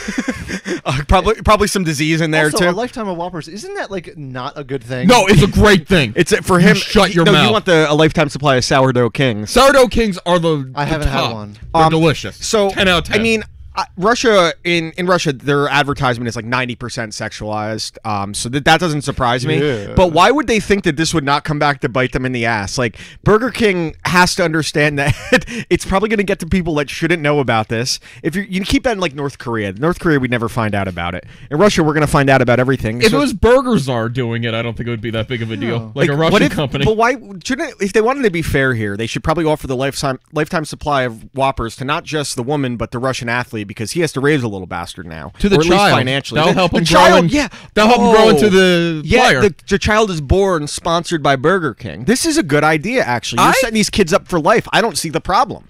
You're setting the child up I for see life. nothing but problems. What problems do you see? But a child being raised by Burger King? No, I didn't say. Well, raised, sure, but sponsored, where you get financial benefits. He's too. literally born into royalty. You are literally part of the Burger King. I want to see the contract crown. with all the strings coming out. Does he need to eat Burger King sponsored formula? Like, It comes from a milkshake machine. It's like his daycare No, inside a Burger King. I think what they do is the woman, after she has the baby, has to, and while she's pregnant, only eat Burger King. So then when the breast That sounds milk like a is horrible also, idea. why is it a horrible idea? What could possibly go wrong? I think Everything, you and I all have the very time. different views of Burger King because I don't see a single I problem don't see a with this. problem with this either. I think, especially if you get them some onion rings in there, so you get a vegetable. That's very true. You get the French fries. You got a potato. Okay, I'm in. Okay. My next kid's gonna be sponsored by Burger Okay, King. so Number two. so Number two, we talked about Alicia, if you're hearing this, get ready to have Burger King in the near future. I don't know when you're planning on number 2, but I don't know when I'm planning. I can barely plan for the next 10 minutes. Planning for the second child. Ridiculousness. I'll plan it for you. Don't worry. There you go. Speaking of the Figure it World out. Cup, I got a story. Okay. No. You're Okay, gonna good. like As long as it's not actually soccer related. Did you hear that in London they've run out of beer? Yes, I did hear about this. Okay, you so fucking what's- limey freaks. What is the only sport they like in Europe? Soccer. badminton? Oh, soccer. Soccer. Badminton is actually my number one. When we're talking about the World Cup, what was the reveal going to be? Badminton? Still What's the badminton? one sport they like? Badminton. Badminton And sumo wrestling. what's the second thing they like in Europe? Drinking mass quantities of beer. What Bad brings dental two of hygiene. them together? The World Cup. How did you not plan for this? Yeah, like, or maybe they just drink that much beer. They actually ran. It's not the beer. They ran out of CO2, so they have the beer. They just can't get it out. So it's like They ran out of the thing that we breathe out of our mouth. Yes. You had one they just job. start breathing into the thing. Yeah, You you had- start breathing into the tanks. I You don't had understand 4 that. years to prepare. It's everything your country cares about, and you fucked it up. That's Like fantastic. 2 days into the tournament too. This I always isn't like- love seeing those stories about like when these celebrations happen and they run out of booze, because especially soccer hooligans. Like if you look up the stories in the World Cup, the stabbings that are happening, All the stabbings. it's crazy. I mean, there should be more. I'm kind of disappointed the numbers aren't higher. Did you hear the story about I forget what country it is. They're trying to bring chickens into the. Yeah, the World Cup brings out some really weird shit. Like we think football fans are crazy and basketball fans, but soccer wait, are you fans. referring to American football? I'm talking about real football, not fucking footy. I hate when people say, "Oh, you're referring to American football." Go I'm fuck refer- yourself. Listen, when we're in America, we're gonna call it football, and we'll call your shit soccer. I hope you choke on an IPA If- and- at a Seattle Sounders And I game. don't like reading football FUT. It really bothers me. Foot. I do not like that. football. we just don't respect other people's cultures. No, why would we? We're very We're in the xenophobic. greatest We're cool. country in the world, Totally. with the greatest citizens, no matter Totally. what you think. And we call a sport we call a sport football that they don't use your feet unless it's. You know why? the whole Because time. that's what we do. That's what we do. We use our feet to advance the ball. So Yes. your feet are used technically, but it's soccer. If Any you're game born is football related if- somehow. if you're well, not if you bring a bat in, then it's baseball. No, but you're still on your feet. Yeah, but you're not using your feet to advance the ball technically. you're using your feet, feet to to run, hit the ball. To run. hit the ball. That's fair. I think hockey may because it's like foot, but like there's So what would by we call proxy. that? Puck ball. Puck, That'd be called ice skate- ice sphere. Ice spheres. skate disc. All right, so I have a food thing for you, Ralph. Ooh, Have you heard about KFC's newest thing that's coming out? what is their new thing? KFC pizza. It's made with a fried chicken crust. So it's called the Chiza or the Chiza. I don't know how it's pronounced. Tomato sauce, mutz, but this is where they lose me. Ham and pineapple drizzled with their cheese sauce. pineapple. I pizza Come up with pineapple. something else. Listen, I love pineapple. I love pizza. They don't belong together. They don't belong I'm sorry. together. They That's a don't. I'm marriage right not with made in you. heaven. So we have to try it. I do have to try it. I do out have of principle. I do have a KFC and a Popeyes within literally 2 miles of Popeyes each is other. significantly better. Popeyes is so much better, and I could walk to the Popeyes. That would be a problem for me. If I could walk to a Popeyes, it'd be an issue. So you guys already know the story, but a little aside. When I went to pick up, I didn't talk about this on the show, right? Only off the air. When I went to pick up Mike, so I No. didn't know. So Mike lives God. he lives around the corner from me, and you still I ended know up he here lives by a an hour later. Popeyes and an AutoZone or an Advanced Auto Parts. I couldn't remember which. Those are two different things. So So I think it's an AutoZone. I still forget. so I put in AutoZone. It brings me to an AutoZone on the other side of the town.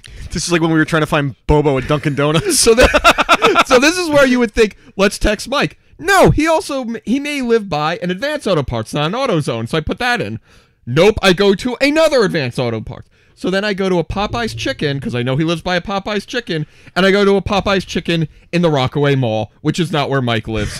You don't live in the mall? I used to live actually like next to the Rockaway Mall. He like, did. in the apartment complex. So I think Then I moved about 2 minutes more, like further than the Rockaway Mall. So there seem to be layers of confusion here for you. I've got everything and wrong by the in way, this. all of this could have been fixed by saying, "Hey, Mike, what's your address? I know I've been to your house a bunch Why of do you times." have to be an ass about literally You know- everything in your life? You're listen. trying to be a little bit too prideful, okay? Oh, my Texting God. him was the biggest piece of defeat I've ever had. And then I had to text him back, "Oh, I'm sorry, I haven't responded to you. I'm holding a baby right now." Yeah, he's now like, he hey, feels I'm really too busy crappy. being an adult. Yeah. Sorry to take I'm time not- off my And busy you and I have schedule no interest in for your adulting anytime stupid soon. show. Yeah. So, let me see. Did we have anything else? Oh, what about this rapper XXX Tentacon? man. I don't, Oh, listen. Ugh. I have no sympathy. I feel bad for his family, his friends, but you blind a pregnant woman by beating the shit out of her. You stand in the crosshairs too often. What's going to happen? Unfortunately, I mean that's just the truth of Yeah. it. you grab the bull by the... You walk that line, and I understand he was trying to be a better person, but I have no sympathy for a man that beat the shit out of a woman he got pregnant. No matter circumstances on it, I don't care if she was yelling at you. You blinded the woman in one eye. So you live that lifestyle, and I don't like. Again, he's a SoundCloud rapper, that mumble rap. I heard my buddy Jake showed me one song. I'm like, this actually isn't bad. But again, I did not feel any level of sadness for this guy because he didn't feel any level of sadness for the other people he hurt in his life. And I think when you walk that lifestyle, same thing with Pac, with Biggie, when you play that game, you're going to get bit. And in this case, this kid was playing with fire for so long, and if you believe in karma, Yeah, it's tough. I have no level of sympathy for that. I don't have any level of sympathy for it either. I feel bad for his family. I feel bad for terrible. For his Yeah, family. anytime I hear things like this, I feel bad for their families. I but found out he existed when I found out he was dead. I had me never, too. I, I had, never heard of I him. had never heard of him, and now suddenly everyone's acting like he's. Someone posted, "Oh, he's going to be this generation's Tupac now." I Okay, don't know come on, about that's a that. bit of a stretch. Tupac was a megastar. Three He's people drinking right more now. vinegar. Yeah, I know. 3 people in this room had never heard of this guy until he died. It wore so off. It wore off. I heard about Yeah, him when good. I read an article about it. That was it. exactly. Ralph, did you have any other stuff? Because I have one more for you. I was going to do the sports thing, but I think we can wait that for. Yeah, I again, think we're we need we're trying to create a new sport, so we're still looking for some ideas from people. Yeah, but we got a lot of good feedback from that, but we'll actually devote a good proper amount of time for that in a future show. Yep. I do have one thing. Well, we have to do our pick still. Oh, Yeah, we completely forgot. So why don't we just do that quick before we wrap up? So what? Why don't you give me yours first? my pick. Yeah, if I can find my fucking All right. pen. My stomach is fucking killing me right So when now. I texted you, Dan's dying. so I texted Dan yesterday, and I said, "What do you want? Do you want a safe choice, something completely out there, or something?" I said really actually told out him I there? wanted to drink vinegar today, so did. I asked for it. Vinegar the album. Yeah. All right. So what do you So, got for me? I'm giving you an album, and I don't want to tell anything you about it. I want you Okay, going that's completely fine. blind. It's Yeasayer, Yeasayer. Okay. Yeasayer, I don't know how you pronounce it. All Our Symbols. All our symbols. I know I'm going to get something out of you from this. I just don't know what. I'm just interested. Okay. I love this album. I do not know what you're going to give me from this. Okay, so good. So the one I'm going to give you actually, we just talked about it last night, and we've. I was debating. I know you said you wanted something in the The 70s. French Connection? No, I know you said you wanted something in the 70s or 80s, but because Tom Cruise got brought up, we talked about this movie last night. I'm going to give you Minority Report. All right. Spielberg film. Do you like Minority Report, Mike? I love Minority Report. I am a huge. I love Colin Farrell in that movie. Colin Farrell's great in it. The whole cast is great. Max von Sydow is in it. He's fucking great. So Minority Report, Spielberg directed, an incredibly underrated sci-fi flick. Another one, Tom Cruise, in another one of my favorite sci-fi movies the last 20 years. It's a beautiful movie too. The way it's filmed is great. The twist at the end. The twist is great. It has a little ambiguity to the ending. So you can ambiguity. So Minority Report is yours. I just watched it with the landlord recently, and she's not big on like a lot of sci-fi and action, and she really liked it because it's a really cool storyline. So I really do think you're gonna like that one. And a good performance from I'm excited. from Mike Binder. Yes, From just straight up Mike Binder. that's a good. Wow, what a good reference there. Can you give me the French Connection soon? I accidentally rented it, and I need to watch it before. How did you accidentally? There's like 4 steps to accidentally renting something. I accidentally rented the French Connection. Oh my god. That's why I keep All telling right, you to so give it to me. All right, so we got our picks now for the week. Yeasayer, All Our Symbols. All Our Symbols, and I gave you Minority Report starring Tom Cruise, directed by Steven Also, Spielberg. no minorities in the Minority Report. There are no... There's the one guy. The one guy. It's It's a a PlayStation. It's a prequel to Gran Torino. It's a prequel. Even though it's in the Literally future. No minorities. Yeah. And there's also no It's an reports. alternate universe Gran Torino. Different timelines. It's like Westworld. Yes, exactly. Which are you caught up on Westworld? No, I we am. need to. I love it. It's I love it's so good. These past 2 episodes, specifically not this week, the week before with Katsuya. the Native American episode Yeah. was incredible. There's no excuse why I just haven't watched it. Because you're garbage and junk. I'm garbage. Once I saw that the guy who played Hansi in Fargo season 2 was in this show, I'm like, first of all, I know he's getting a showcase episode. Absolutely. I don't know when. That And is episode, gonna be it was a epic. beautiful episode. Storyline, visually, the whole show visually is beautiful, but the storyline was brilliant. And I kind of got upset when they had to go back to the regular stupid. I know, but I was mechanicry happy. of the- I was happy to see. I'm a huge Ed Harris fan, Me so too, I love Ed Harris, I too. seen some of that was cool. All right, so you said you had one more thing. What did you have? Okay, I have an air fryer. Okay. I was debating bringing it here and cooking some food. This thing's a piece of shit, dude. It sucks. I saw the air fryer on top of your fridge. I love infomercials. I wake up hungover on a Friday. You're on 10 a years away from Saturday. spending $1,000 a week on QVC. I'm very, very close. And Eric Thies or something, he's the guy with the big head and the stupid, hey, I look like I... Oh, yeah, I know who you're talking I about. look like I like Metallica, but only after Enter Sandman. Instead he listens to Nickelback. Yeah. He sold me on this thing. He's like, you can fry food. It tastes just as good as oil. No calories. And what did you fry? hot What air. did you fry? I fried onion rings. I fried chicken tenders, French fries. All right, so how were they? Shit. Why were they shit? What did they taste like? It tasted like dry, but somehow still slimy, shitty, covered in flour bullshit. This thing is the worst purchase ever. And I've tried 3 different times to make it, and I can't fucking get this thing to work. I hate this fucking thing. I feel betrayed by Eric Thies. As somebody who has a bunch of useless appliances in their houses, because for the bridal shower we got a bunch of stuff. We have Shit you didn't want? We have a panini maker that we've used twice. We have a waffle maker which I love. I've never used it. We have no, and we moved from an apartment to a house. And we thought we would use these things when we had bigger counter space. No, didn't use them. And also, like the same thing with the air fryer. I just can't move myself to be. can't be It's a lot of steps for bad food. Well, totally a lot the of only steps. weird appliance that I've bought in a long time was I bought my last day at Best Buy. The last thing I used my discount on was the hot dog toaster. Oh, it's so weird. It's good, but I would rather grill them. And it has a weird smell when you toast Of course, it. It's not worth it. I wanted an ice cream maker, to be honest. Ice cream makers. The Soda Stream isn't that good. Soda Stream should be good in its It tastes just like syrup. It tastes like just like straight up syrup. God, why? So it's funny that you said it smelled weird. So me and Mark, my brother-in-law, future brother-in-law, we're cooking it, and we're like, everything tastes. The only flavor is bad flavor. Like, what's going on?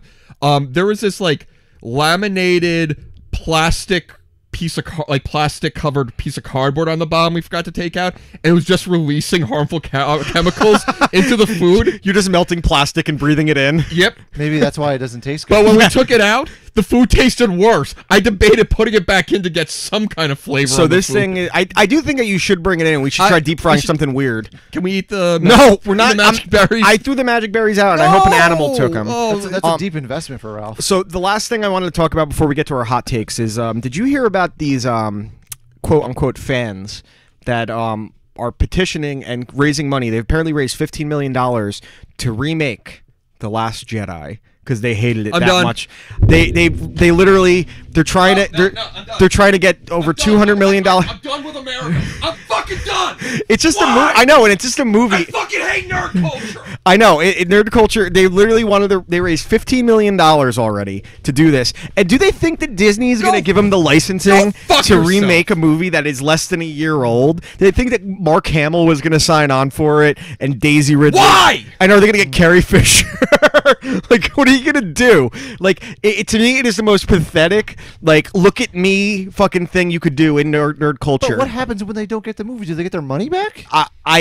I think I don't know how they crowdsourced it, but they're claiming they have even more financial backing. We have a major production company, Lucasfilm is but that's the thing. Like, you're lying to people. Like, what are you gonna do? You're gonna make a CG. They're gonna make like a CGI fan film, like Mortal Kombat did for a while on YouTube, and it's gonna be fucking garbage. So what are they gonna do? What are they gonna do that's better than The Last Jedi? Well, they could tell you a lot of things. Well, I don't- we wouldn't They're put the gonna social eliminate the Rose no storyline. Rose and Finn, no social justice. No, look at the bad guys. They're just That like annoyed us. me a little bit, But like, it didn't ruin the film for you. Oh, they ruined Luke Skywalker's storyline. Oh my god. Oh, Oh my god, character growth. what? Leia has force powers. That's never happened before. Shut up. Fuck Get yourself. over yourself. But they need to. Sorry that we're apparently we're still in the majority of people that like the movie, but I sorry love- that I love Last sorry Jedi. that some of these cornball douchebag fans think that it needs to serve what they want I out of do it. think That it's- they're trying to live out their childhood Well, fantasies you know of what they're it gonna was get after in Return of episode the 9 with Jedi. J.J. Abrams. They're gonna retcon the whole thing, but I kind of like J.J. Abrams going back to do it. Yeah, I do too. I think he can close out his own what he started. Yeah. I like that. But that middle part is a hard part to do. That also bridge, when the bridge, and Empire Strike Back was hated when it first came out. I said the same thing. This is going to be reflected on in 20 years as like an achievement because it's a Yes. beautiful movie. Ryan Johnson did a great job. I'm excited to see his spin-off trilogy that's going to be too. in. I hope it's like a Knights of the Old Republic kind of thing, which is kind of what I'm getting. I'm kind of excited to see John Favreau's Star Wars TV show on the new. That's gonna Disney be dope. Is platform. that finally coming out? Well, they're Next making it. year, at the There end of are this some year. issues right now with the spin-off anthology films. After the Yeah, they I said read we're about that. canceling those. Well, apparently they said they were canceling, but yesterday Lucasfilm said there is no truth to that. They're not We're- canceling, they're We're being more selective with it. The only one I really want to see happen is Obi-Wan Ewan McGregor as Obi-Wan Kenobi. That's the one I have the most invested in The one emotionally. I have no desire to see the Boba Fett one. I- I like Boba Fett's history how it is. If you could convince me about a Boba Fett movie, and the thing that convinced me about it was James Mangold. yeah, because Logan was brilliant. And Poor James Mangold, the movie he was going to direct after Logan got canceled. Yep. And then this movie, it is looks like it could be on the shelf for this time guy being. had one of the best movies that come out, and all of a sudden Yep. he can't get another project off the I ground. know It's it's sad. absurd. I'm furious right Yeah, it's pretty crazy, and like it's weird because Solo. I liked Solo. I thought it was fun. It was a space, like I said, Space Indiana Jones, and if it wasn't for the fucking $200 million of reshoots, it's a profitable movie. It's not as profitable as The Last Jedi or Force Awakens, but $200 million. They had to reshoot. any of the They had to reshoot 70% of the movie. Of course, And they had it's going to be a they had take out financial the bust. villain and put it in there. Yeah, exactly. Of course it is, and it was a good move. It was fun. I don't know if I liked it more than Rogue One. I go back and forth, but I liked it. I And didn't really like Rogue I One. liked- I but thought- I didn't hate Rogue One. Yeah, you could see why people liked it for one. I liked Yeah. Rogue One. Yeah, it was a fun movie. It was just a heist movie, and that's kind of what I Solo wanted was to see too. the version of these two movies that were actually the directors intended to make. See, my issue with that in Solo was when I don't like the first half hour of Solo. I thought it was very uneven and goofy. Is that the 30% they kept? That's the 30% they kept pretty much. And there's a fucking Chewbacca and Han Solo shower scene. Like, why? That sounds good. It was sexy. So, all right. So let's wrap up. Let's do our hot takes. Ralph, do you have a prepared hot take? do have a prepared All right. What is your hot take, Ralph? Okay, about the Mets. No. You cocksucker. I'm getting really fucking sick of these holidays that aren't real holidays. Like what? National Selfie Day the other Thursday day? was National Selfie Day. Did you take a selfie? I did not take a selfie because I'm a grown ass man. Yeah, but if you go through your Facebook, because I have to do this for Photoshops, you do have a lot of selfies. Do I really? Yeah, it's like you're always being creepy. You have a fucking pedo stash or something. Yeah, okay, but you're like, wearing those are glasses. funny, though. Those Yeah, are no, I know. messy. I'm not taking- You're not, I'm not you're not a taking a serious Kardashian one. with selfies, Yeah, correct? You're not like taking pictures of yourself in yoga pants and going Flexing. Look at my thing. But like these aren't. You should. They're not canon holidays. That's No. the way I view it. they're not even Hallmark Pizza holidays. Day. Whoa! No, Pizza Day is great. real. Every day's pizza day. That's true. If you That's eat a a good piece point. of pizza, it's pizza day. I'm agree. sick of all national. You would hate it at my office. We National- have a board written up with every day and what the actual holiday is. Oh, fuck So if that. it's like chocolate ice cream day, we send someone to get ice cream. So we and get then free actually, food out of it. I have a second hot take. 'cause Okay. I don't like people who say they don't like water. Water has no fucking taste. Yeah, how can you dislike water? I have a coworker who says he struggles to drink water because he hates the taste. Water doesn't have a fucking taste. What an ass! Why don't you fucking take this to work with you and throw all of this at him? He would like it more. It has flavor. I didn't mean the vinegar. I meant the fruit. Pelt him with fruit. Pelted with fruit? No, I want to eat that fruit. That's delicious. Pineapple's delicious. All right, so you have two hot takes. And Mike, do you have a? I do have a hot take. Let's hear. It and could this be is- anything. It doesn't have to be. Let's be Mets related. So here's it's all Mets related. I'm a big Brandon. Nimmo LeBron guy. James is going to the Mets.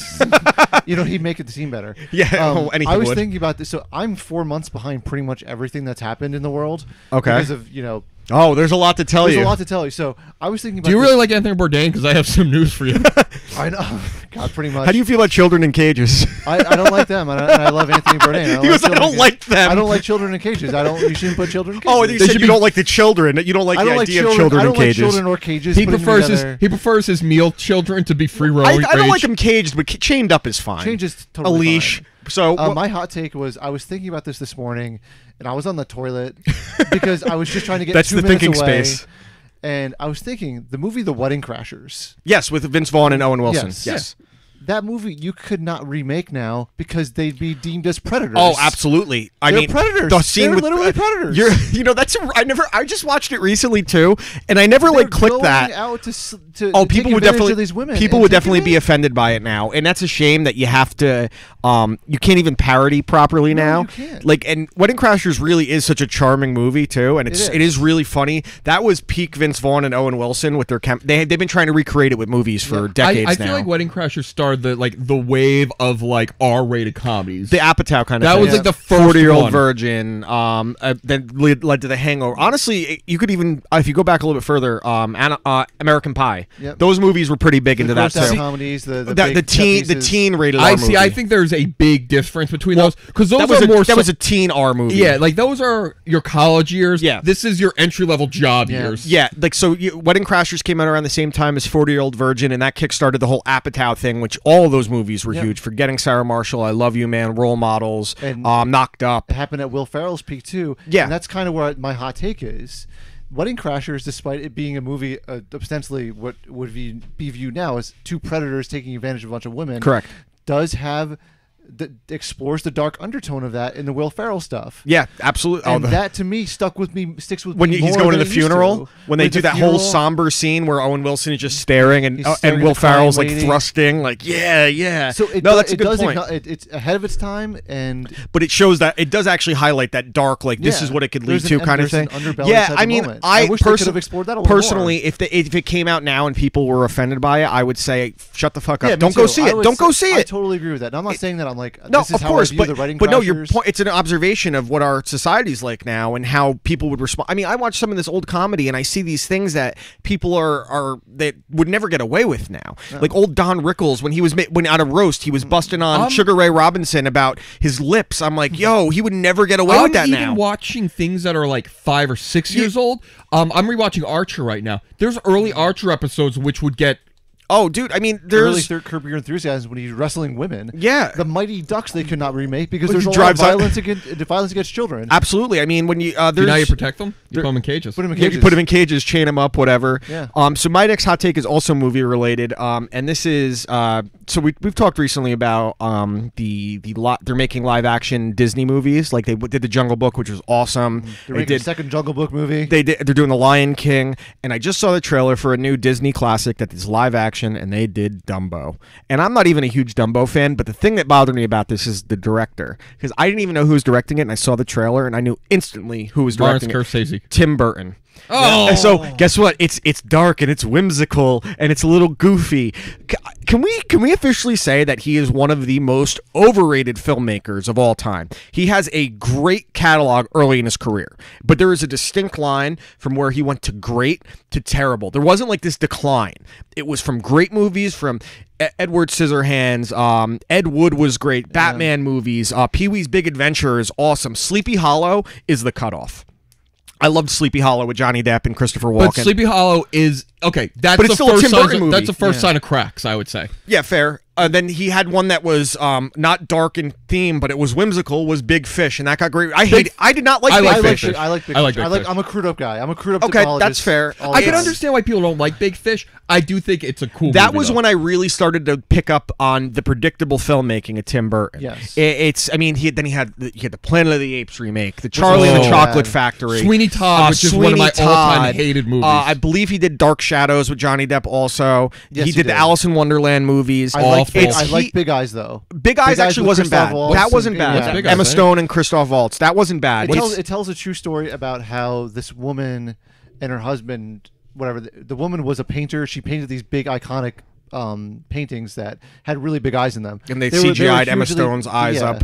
They CGI'd it's all Emma Stone's eyes. Exactly. She won an Oscar for it. But I'm trying to think of the other like Tim Burton movies in recent years that he has not had a good one in a long, Didn't he long have time. one of those like stop action movies that were popular? Oh, he did. No, it wasn't Coraline. He not did Coraline. Norman, the Paranorman, or Frankenweenie. That's the one I'm Frankenweenie. thinking. That was one of his original short films Those too. ones don't bother me as much because I think that the style. animated movies. I mean, and he also the one thing that bothers me, and this is where we're going to cut off.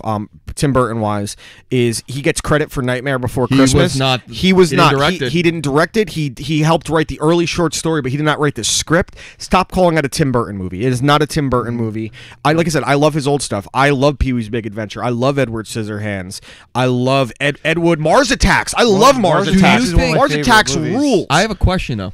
Do you think that's because you were at the age when that stuff seemed dark and whimsical and interesting, and now that you grew out of it? No, it's not. It's nothing to do with it. I don't like when a director's filmmaking style is entirely predictable. We were talking about it with Wes Anderson. How Wes Anderson's I hate Wes Anderson. I like a couple movies. I thought Grand Budapest was great. I like the Royal Tenenbaums, but Life Aquatic is so incredibly overrated. He has a bunch that are incredibly overrated. Fuck Fantastic Mr. I feel Fox. like you need to buy a membership to like Wes Anderson movies. He needs to tell you something that's like a secret. That's why I was surprised that I like Grand Budapest so much, but maybe it's because I like Ray Fiennes that much, and I thought he was great in it. Ray Fiennes He's great in it. That was like one of the few I like, but it was a very predictable Wes Anderson movie. But then you look at a guy like Scorsese, who you could look at Goodfellas and Casino and see they're similar movies, but then The Departed, which is along the same lines, the filmmaking style is completely different. And then you go to his most recent one, Silence, is completely different. And then you look at Raging Bull, Taxi Driver, Cape Fear, Mean Streets, King of Comedy. They're all different. Well, look at a guy like Stanley Kubrick. Now, granted, you're talking about the greatest Of course. the great, but like literally every movie, he started from scratch. Yep. Every movie, you have horror, you got like epic movies, you got Dark comedy, black sci-fi. You have a black comedy. Yeah, he's so. You got the Natural Light movie. What's it called? I love that one. Barry Lyndon. Oh yeah. That's what I think that might be my favorite Kubrick movie. I mean, I've gone back to some more recent Kubrick stuff. Like I remember I hated Eyes Wide Shut when it first came out, and now I love it. I like Eyes Wide Shut. It took me a while, but again, like I don't think it's an age thing with Tim Burton. I just think that his filmmaking is every movie has Johnny Depp in it. Every movie has his ex-wife Helena Bonham Carter in it. It does not. Thankfully, everything has like things sewed up. Like yeah, I hate that sewed up thing he does. I kind of like the trailer for this Dumbo movie. Granted, it's only like 45 seconds, and I didn't really. It wasn't a bad trailer. It's just I have a hard time getting motivated for anything Tim Burton related anymore. I think honestly they're using him as a hired gun in this case. All right, so yeah, that's definitely what it is. So I don't really have anything else. There is one thing actually. We had a phoner before with our great friend Daniel Bobo Curlin. I think that's how we're going to close this out before you wrap up the music. So Bobo, our good friend, has an album coming out on an EP June 26th. Called The Bobo Show. It's 4 songs, and you're about to hear, right after we say goodbye, is Bobo hyping this up. So for You Watch, I Listen, episode 9, again, our picks this week were All Our Symbols by Yesayer and Minority Report. So for Dan, You Watch, I Listen, thanks. Congratulations, Bobo. Yes, congratulations, Bobo. Mike, thanks so much for sitting in with us. Thanks for having me, guys. It's been a real pleasure. We want to have you back on soon. Ralph, I'll obviously talk to you. And other than that, here is now Bobo talking about his album, The Bobo Show. Later.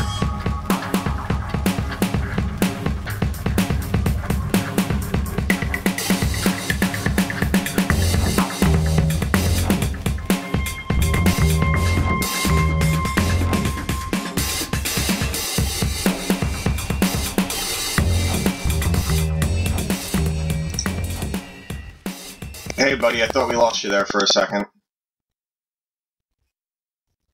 Your microphone's not working, man. I can't hear you. I got nothing. Yeah, you got no audio, buddy. Can you shake your head if you can hear me? I can hear you. Alright, now I can hear you. Alright. So why don't we, like I said, I want to edit this all up and everything, so we'll just start from the top since we got a little confused. Edit that stuff out that I had to hang up the phone, right? Yeah, that's fine. So, right. So on June 26th, on June 26th, you have an EP coming out that you recorded with Lobo Sound, correct? Yeah, that's right. Okay, so it's called the Bobo Show EP, right? Yeah, that's right. It's called the Bobo Show EP. Did you write all the songs? Did you write all the songs for this EP?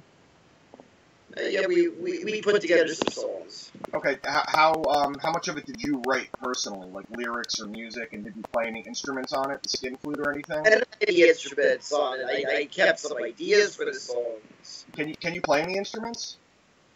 No. Oh man, I used to play a lot, so I mean, as long as you're involved in. They did this, right? I sung the lyrics. Okay, do you think you have a good singing voice?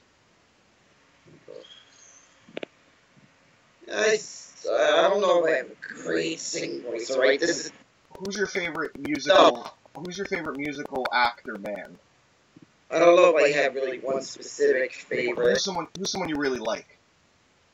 I don't know. I've seen U2 like a few times. I'm seeing U2 on Friday. Just so we can give them like a little tease, can you sing me like a little part of a U2 song? I don't have the lyrics in front of me. Sing me a song you know, even if it's Meet the Mets. I just want to hear that singing voice so we can get people hyped for the EP on the 26th. You know what? I'll sing the little sample from the EP. Go for it. Let's hear it, Bobo. Alright, introduce you to balloon tickets. Any fucking your balloon tickets. Doesn't matter that white is take a break once the bed said fuck all night. Alright. Alright. I like it. I can't wait to hear this on the 26th. So where can we hear that again? Just remind everyone, give them the plug of where they can hear your EP dropping on the 26th. This is Daniel Bobo Kerwin, famous for the Opie and Anthony, Compound Media, Eastside Dave, Morning Crime Report. You're all over the place, Bobo. Yeah. The website is lobosound.com/Bobo for any info regarding the EP, and when the thing comes out, it'll be sent to you. I guess the email is sent to you, and it'll get you all the information how to purchase this. It comes out. What's the cost on that? What's the cost on the EP? What is it going to run your fans? It's called June 26th. It comes out June 26th. How much is it going to cost? It's gonna cost $5.99. Okay, listen. I would pay $15 if it even had 2 less songs. I'm so excited to hear this EP, and I'm sure a lot of your fans are. Are you going to be on Compound Media plugging it soon? Yeah, I will. And the EP is titled The Bobo Show. Is this like a dream come true for you to have your own EP? Well, maybe part of it. What's your number one dream? What would be like your biggest dream coming true? Besides the Mets World Series. Well, the other thing would be with that, have a show on the network. That's right, and I think you'll get there eventually. It's crazy to see the genesis of Bobo with where you started and where you are now, man. It's a lot of fun. And I'm sure you're having a lot of fun with it as well. I'm having a lot of fun, too. Well, I definitely got... Go ahead, what were you going to say? Enjoy doing this EP. I love this so far. And hopefully this is the first of many to come. Maybe one day you'll have a full-length record and you can get signed by like a major label too. Well, I'm not really into doing music. Well, listen, anything could happen. It could be like Adam Sandler used to do musical comedic albums where there were humorous songs and then little skits in there. And we know that you're great with sketches. We've seen throughout the years that you're very good at this. Alright, that's true. It could lead to that. Yeah. But I did love doing this. I think the songs are hilarious. They got stuck in my head. That's fantastic. And it sounds like the guys at Lobo Sound, where you can find them on Facebook, Twitter, really helped you out here and did some good stuff. So I'm sure they're very excited as well. Right, Vincent and Daniel are great people. We did great things with this. That's great. I mean, they brought you out of Chicago to do it. So I won't keep you too much longer, Bobo. So again, give me the plug again, and then we'll let you go on your way, man. Right, the website is lobosound.com/Bobo for all your info regarding EP. Comes out June 26th, and you can sign up the email for all the information, and they'll make sure that you're alerted when as soon as this thing's released. Fantastic. And where can fans find you on Twitter? Where can fans find you on Twitter? Oh yeah, and you gotta remind people it is $5.99. The Bobo Show EP is gonna be $5.99. He gave you the plug of the website where you can get it. And if people want to follow you personally, what is your Twitter account? My Twitter account is Bobo103NYC. All right, that's where you can find the famous and now the recording act of Daniel Bobo Curlin. Bobo, thanks for joining us for a minute, man. We're excited to hear the EP on June 26th. We'll talk to you soon. All right. All right, buddy. Have a great day.